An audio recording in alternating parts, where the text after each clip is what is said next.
तभी प्रिंसिपल बना कि बिना मांगे किसी को रेकी मत दो और बिना एनर्जी एक्सचेंज यानी फ्री में भी मत दो। तो आप समझ ही गए होंगे कि इतना बड़ा महत्व है। अगर जीवन में किसी को कुछ चाहिए नहीं ना,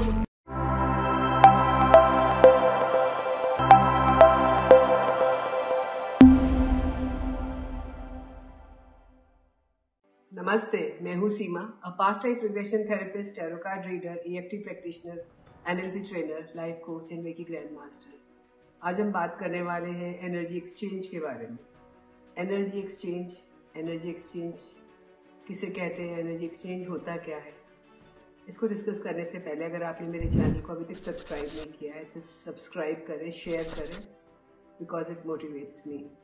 एनर्जी एक्सचेंज यानी जो हम ऊर्जा एक दूसरे को दे रहे हैं, जब हम किसी से बात करते हैं, कोई रिश्ते में होते हैं, वहाँ भी अगर हमारा आदान प्रदान नहीं हो रहा है, अगर एक ही जना करता जा रहा है तो कहीं ना कहीं उस रिश्ते में नेगेटिविटी आएगी, क्योंकि ऊर्जा का बैलेंस नहीं हो रहा है।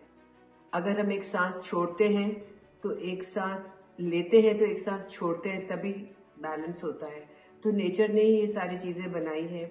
अगर पौधे हमें ऑक्सीजन देते हैं तो वो हमसे कार्बन डाइऑक्साइड लेते हैं। तो एनर्जी एक्सचेंज बहुत ज़रूरी है। अगर आप अपने रिश्ते जिससे भी हो चाहते हैं कि वो बैलेंस्ड रहे, आगे कड़वाहट नहीं आए, तो आप देखें कि क्या आप जो शेयरिंग कर रहे हैं सामने वाला उतनी शेयरिंग आपसे कर रहा है। अगर आप 2 कदम चल रहे हैं तो वो आधा कदम चल रहा है। अगर ऐसा है तो आपके रिश्ते बैलेंस रहेंगे, वरना नहीं रहेंगे। और इसी तरीके से जब हम रेकी करते हैं, टैरो रीडिंग करते हैं, कोई भी चीज़ करते हैं, तो हम बात करते हैं एनर्जी एक्सचेंज की।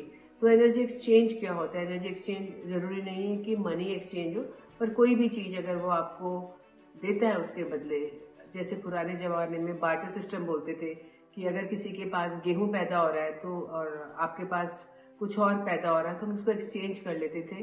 तो वही आज अगर आपके पास पैसा नहीं है, जो व्यक्ति गरीब है, नहीं दे सकता, तो आप कुछ और उससे ले सकते हैं ताकि वो भी इक्वली उस रिसीविंग एंड पे आ जाए।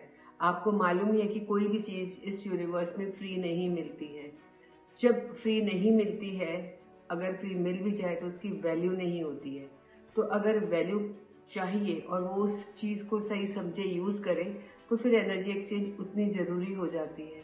और जब इस स्पिरिचुअल हीलिंग वाले फील्ड में लोगों को लगता है कि ये तो आध्यात्मिक ऊर्जा है, ये तो इसमें तो कुछ भी नहीं है, तो मैं ये बताना चाहूँगी कि इसमें जितनी नेगेटिविटी आती है, क्योंकि जब आप पॉजिटिव ऊर्जा दे रहे हैं तो वहाँ से कुछ नेगेटिविटी रिलीज भी हो रही है। तो अगर हम जो समय लगा रहा है उसका समय कीमती है। अगर उसने जब ये विद्याएं सीखी हैं उसके लिए भी पैसे खर्च किए हैं, और शायद किसी न किसी का घर भी उस पर चलता हो, सबका नहीं चलता है लेकिन किसी का तो चलता होगा। तो अगर हम और सर्विसेज के पैसे देने में हमें दिक्कत नहीं आती, तो एनर्जी हीलर्स को ये प्रॉब्लम आती है कि उनको कोई कुछ देना नहीं चाहता है और उनके कई मनी ब्लॉकेजेस क्रिएट हो जाते हैं। तो ये आज मैंने वीडियो इसलिए बनाया कि एक मेरे स्टूडेंट ने मुझे ऐसा बोला कि आप इस पे वीडियो बनाइए और लोगों को समझाइए कि एनर्जी एक्सचेंज क्यों ज़रूरी है। यहाँ तक कि जो हमारे ऋषि मुनि हुए हैं, आपने देखा है कि द्रोणाचार्य को एकलव्य ने अपना अंगूठा ही दे दिया था।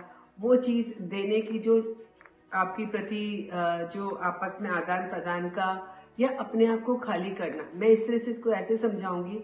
अगर आपका ग्लास भरा हुआ है और उसमें मैं कुछ देना चाहूँगी, तो वो कैसे ग्लास में और कैसे डाल पाएंगे हम, जब तक कि वो ग्लास थोड़ा आप खाली ना कर दे।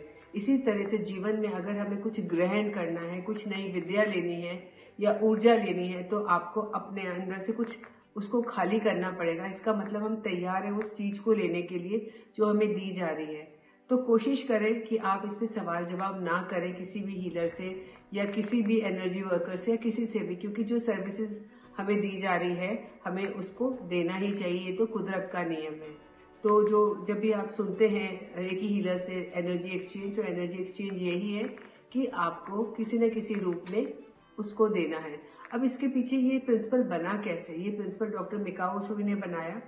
जब उनको ये ऊर्जा मिली, जब उन्होंने ये समझा रेकी हीलिंग क्या होती है, तो उन्होंने कुछ भिखारियों की बिना कहे हीलिंग करी, फाइनेंशियल हीलिंग करी, और वो कुछ समय में वेल ऑफ हो गए और अपने घरों में जाके रहने लगे और काम करने लगे। कुछ समय बाद वो देखते हैं कि 6 महीने बाद वो सड़क पे आके वापस भीख मांगने लगे। तो डॉक्टर मिकाओ उसुई को बहुत तकलीफ हुई, दुख हुआ कि ये क्या। तो उन्होंने उनसे पूछा कि ये तुम वापस कटोरा लेके भीख क्यों मांग रहे हो। तो भिखारियों ने जवाब दिया कि हमें तो आदत थी आराम से बैठ के खाने की, हमें सब मिल जाता था, और ये सब हीलिंग से तो जो हमें फाइनेंशियली वो मिला, हमें मेहनत करनी पड़ रही है और वो हम करने के लिए तैयार नहीं है। तभी प्रिंसिपल बना कि बिना मांगे किसी को रेकी मत दो और बिना एनर्जी एक्सचेंज के यानी फ्री में भी मत दो। तो आप समझ ही गए होंगे कि कितना बड़ा महत्व है। अगर जीवन में किसी को कुछ चाहिए नहीं ना, उसके लाइफ में घुसने की जरूरत नहीं है। आप सोच रहे हैं आप उसकी भला कर रहे हैं, लेकिन कई बार उसका उल्टा भी हो जाता है और नेगेटिव रिलेशंस क्रिएट हो जाते हैं हमारे और सामने वाले के बीच में। आप जब भी किसी लीडर से बात करें, जरूर एनर्जी एक्सचेंज करें ताकि आपका कोई कार्मिक डेट भी ना बने। आप दोनों, लेने वाला भी खुश, देने वाला भी खुश, और मजे से आपकी जो चैनल्स है वो क्लियर है। अगर आप रेकी या कोई और ऐसे हीलिंग वाले कोर्सेज सीखना चाहते हैं तो आप कांटेक्ट कर सकते हैं व्हाट्सएप पे 9820127053 पे। Thank you for being here. Bye bye.